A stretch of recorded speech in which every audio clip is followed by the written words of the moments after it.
Bismillahirrahmanirrahim. Assalamualaikum warahmatullahi wabarakatuh. Oke, kembali lagi di Trima Hardika Channel untuk belajar matematika.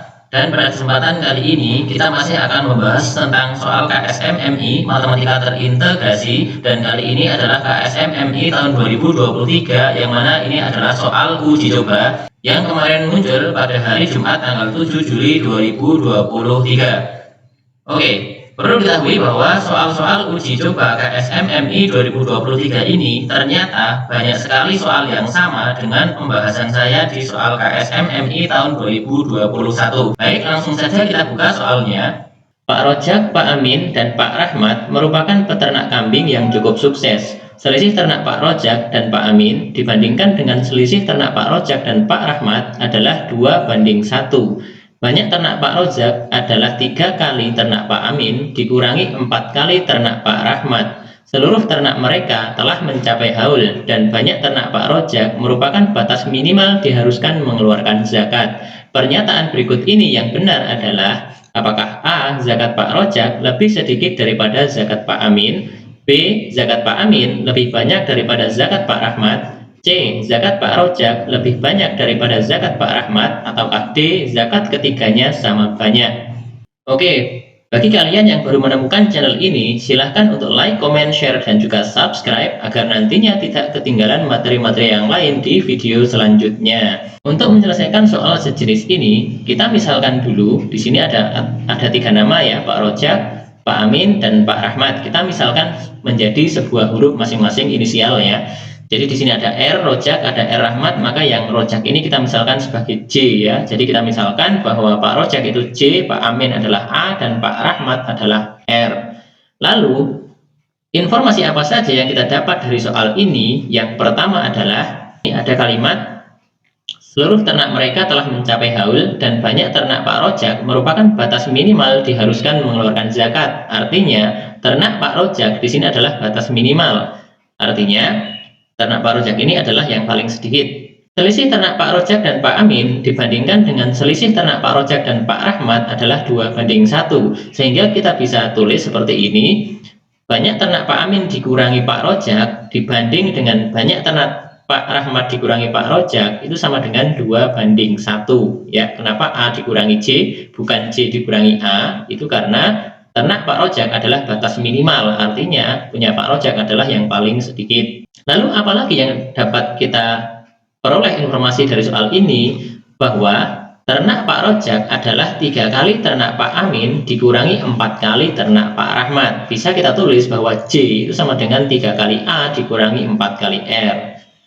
Dan yang terakhir adalah bahwa batas minimal itu adalah ternaknya Pak Rojak, atau J sama dengan 40 ya, karena nisab ternak kambing itu adalah setelah 40 ekor minimal dan mencapai haul atau selama 1 tahun baru diwajibkan zakat. Dari informasi yang bisa kita tulis ini, kita bisa hitung terlebih dahulu ternak masing-masing. Walaupun kita sudah tahu bahwa ternak Pak Amin adalah paling banyak, disusul oleh ternak Pak Rahmat, dan yang paling sedikit adalah ternak Pak Rojak, kita tetap belum bisa menjawab zakat mana yang lebih banyak. Untuk itu kita perlu menghitung dulu ternak masing-masing. Selisih ternak Pak Amin dan Pak Rojak jika dibandingkan selisih ternak Pak Rahmat dan Pak Rojak adalah 2:1, kita bisa katakan bahwa A min J itu 2 kali lipat dari R min J. Kita tulis di sini bahwa A min J sama dengan 2 kali R min J, karena ini 2:1, sehingga yang ini 2 kali lipatnya. Kalau kita hitung, karena J-nya adalah 40, maka J-nya kita ganti dengan 40. A dikurangi 40 itu sama dengan 2 kali R dikurangi 40. Kalau semuanya kita hitung, A min 40 itu sama dengan 2R dikurangi 80 ya, karena 2 dikali R adalah 2R, 2 dikali min 40 adalah min 80. Kalau kedua ruas kita tambah dengan 40 seperti ini, maka menghasilkan yang ini tinggal A saja. A sama dengan yang ini menjadi min 40 ya, 2R min 40. Sehingga kita sudah mengetahui bahwa A atau banyak ternak Pak Amin itu setara dengan 2 kali ternak Pak Rahmat dikurangi 40.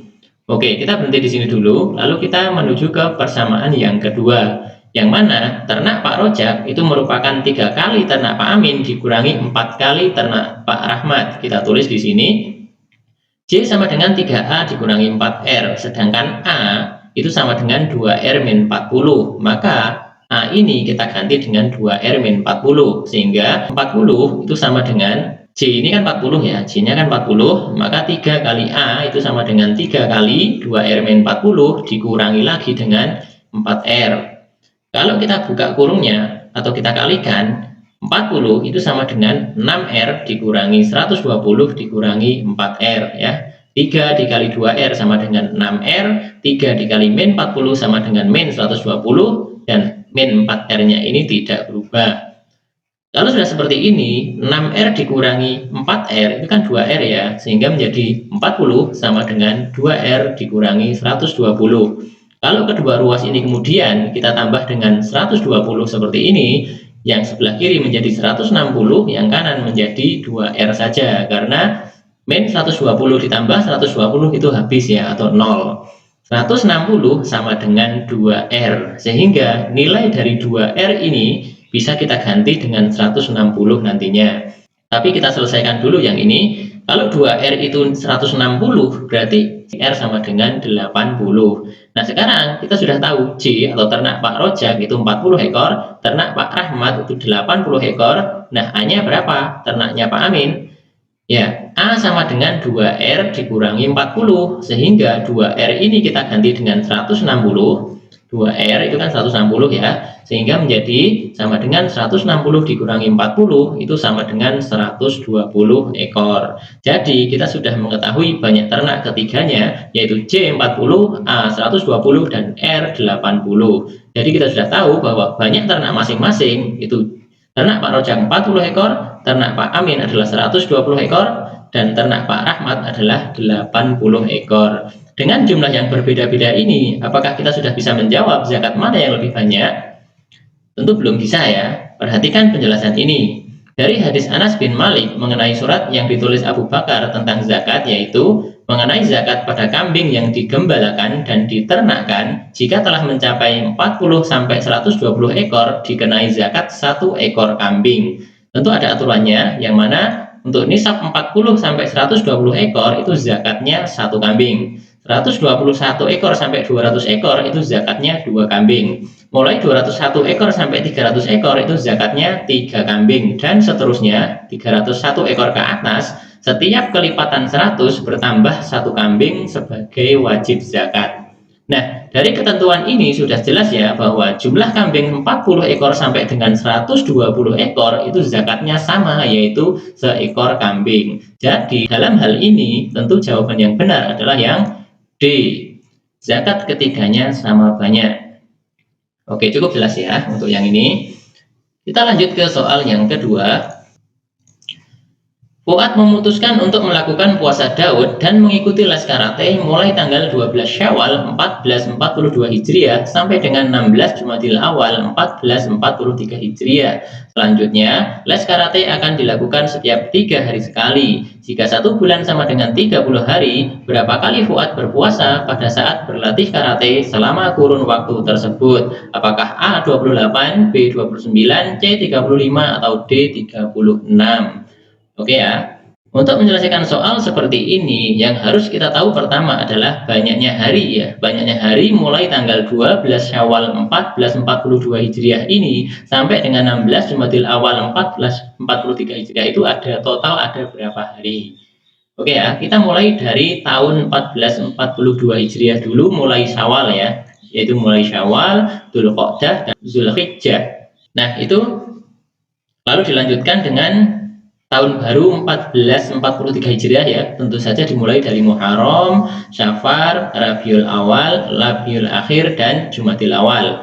Nah, karena di sini ada ketentuan bahwa 1 bulan sama dengan 30 hari, artinya setiap bulan ini umurnya 30 hari.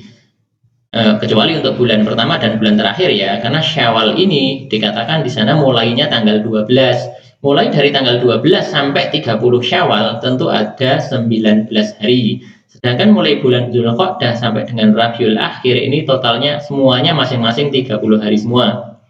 Sedangkan bulan terakhir yaitu Jumadil Awal di sini cuma sampai tanggal 16 ya, karena kurun waktunya hanya sampai 16 Jumadil Awal, sehingga Jumadil Awal ini 16 hari. Kalau kita jumlah total itu ada 215 hari. Sehingga ada kurun waktu selama 215 hari dengan ketentuan puasa Daud dan les karate yang seperti yang sudah diketahui dalam soal.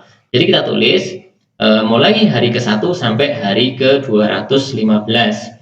Nah, yang perlu kita tahu bahwa puasa Daud itu apa? Puasa sunnah yang dicontohkan oleh Nabi Daud dengan cara selang-seling ya, sehari puasa, sehari tidak, sehari puasa, sehari tidak. Sehingga kalau kita tulis seperti ini puasa, ini tidak, ini puasa, ini tidak, dan seterusnya. Sehingga untuk hari yang ganjil itu dia puasa, sedangkan hari yang genap ini tidak berpuasa. Jadi selang-seling seperti ini.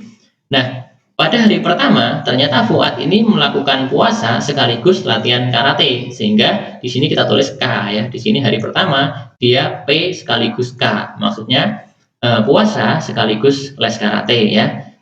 Lalu selanjutnya les karate akan dilakukan setiap 3 hari sekali, berarti dia akan latihan karate lagi setelah 3 hari kemudian, berarti hari keempat.